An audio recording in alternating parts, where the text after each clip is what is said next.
way? No. When we wake, hear the birds and see the sun. Side by side our fears are done. Oh, the good times just begun. Day 9 of our trip covered 790 kilometers from Pistolet Bay to Port aux Basques. Our day began with another inspection of the KLR sprockets, the results of which we promptly ignored and hit the road. All set to go, buddy. 719 kilometers to go today. She's gonna be a long one. We actually ended up adding a 70-kilometer side trip to the planned route for the day because I guess we're gluttons for punishment. But more on that later. Our initial goal was to find some coffee and breakfast. Oh, please tell me that's a Robbins. Just a gas station. Son of a bitch.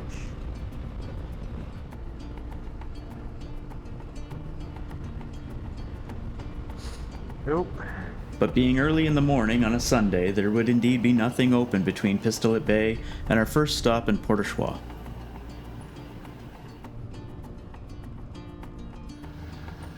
We arrived just as the site was opening, happy to get in out of the cold.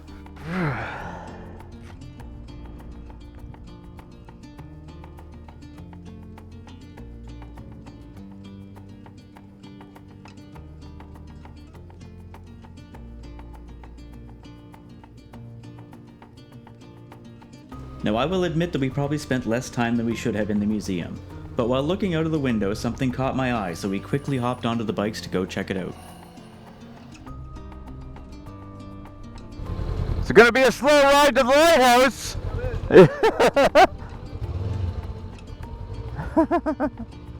What a baby.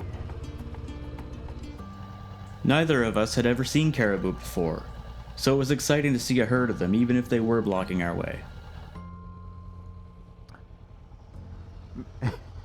Maybe we won't get to the lighthouse.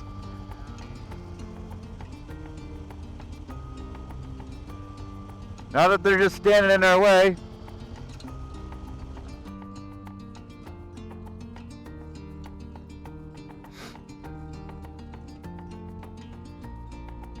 But the locals seemed eager to help our cause.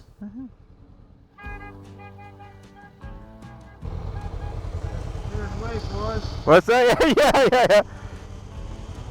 Be nice if they get off the road. I don't really want those antlers in my leg. No.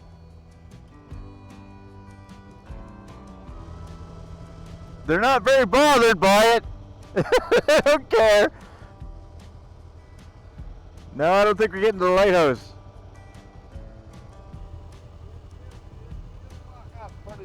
Yeah, they're not too bothered by you.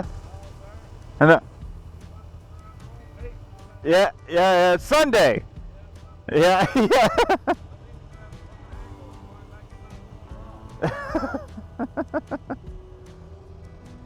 Ooh. Hi, buddy. Wow. In the end, we got as close as we dared, and we didn't want to bother them like some of the impatient tourists behind us. So we turned around and continued on our way. The Point Riche lighthouse and sculptures throughout the site would have to wait until the next time we're in the area.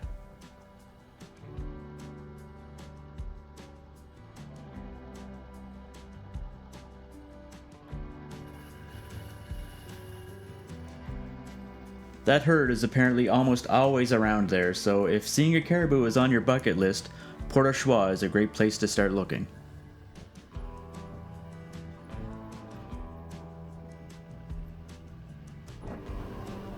Now back on the road, we overshot our next stop while getting fuel and breakfast, so we had to backtrack a little.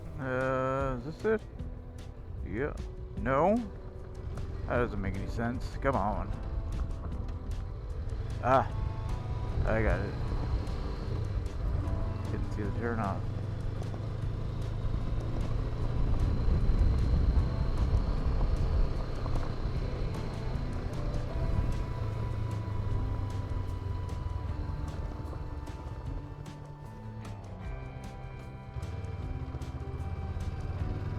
After After taking a few moments to figure out where the hell I was going, it was just a short ride from the highway to get to the Torrent River Interpretive Center.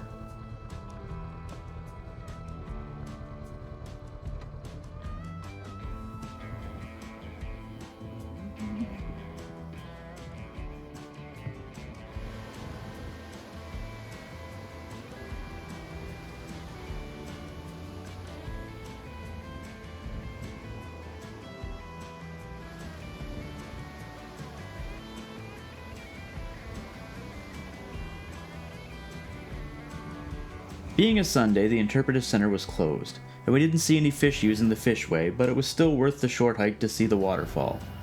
Maybe those fishermen had better luck than we did in the fish department.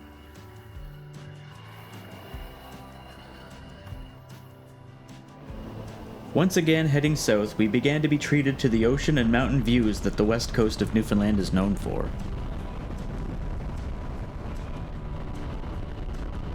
And after about an hour of riding, we made it to our next roadside stop.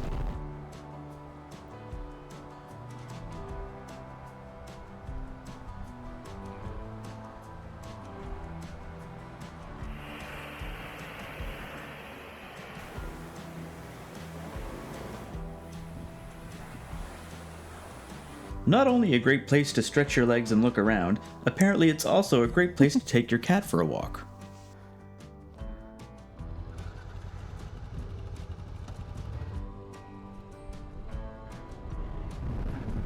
Wow.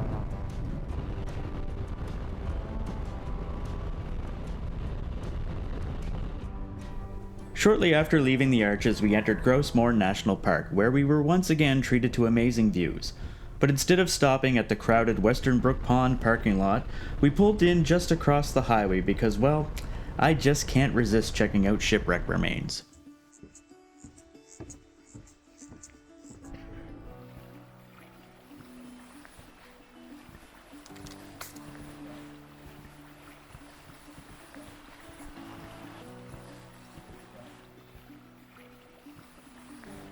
After a brief stop, we continued further on into Grossmore, enjoying more coastal views before turning off the main road to check out Lobster Cove Head Lighthouse.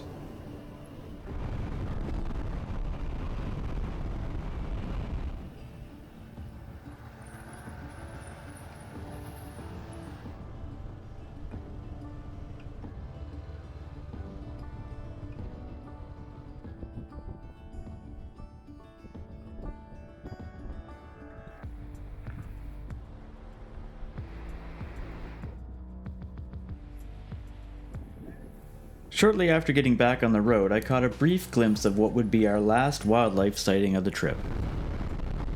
Hey there!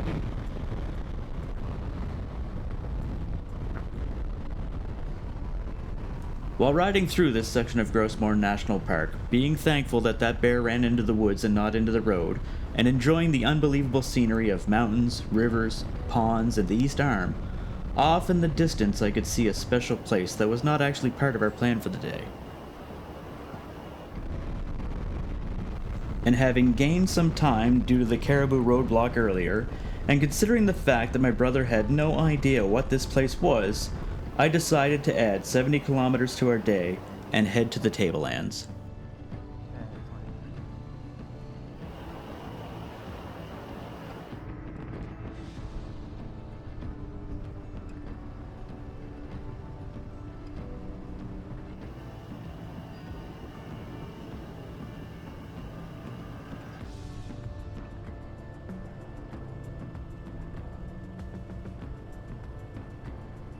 What makes the Tablelands special is that it is one of only a handful of places on Earth where the mantle is exposed.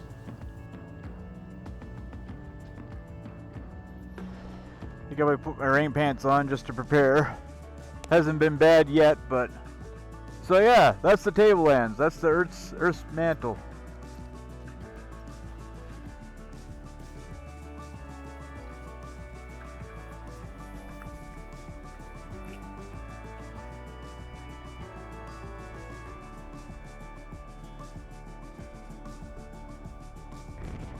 Sadly, with the weather beginning to turn a little, we didn't stay long.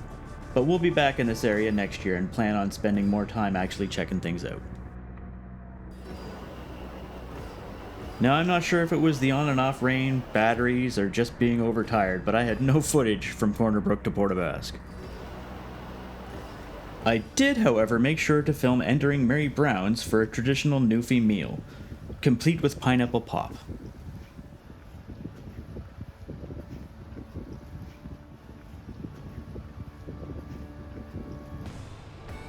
With our bellies now full, we covered the final few kilometers to the Marine Atlantic Ferry Terminal. From here, we would catch the overnight ferry to Nova Scotia.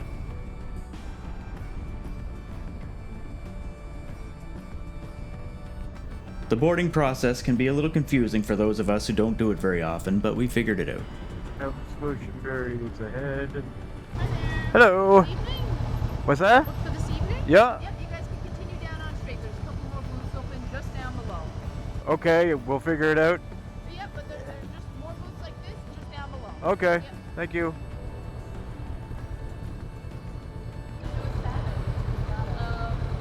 Any vegetables? Something like that? Potatoes?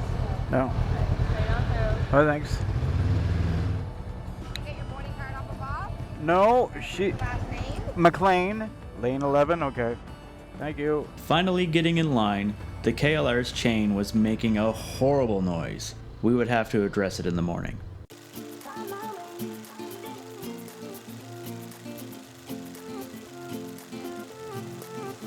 A new place, a new home.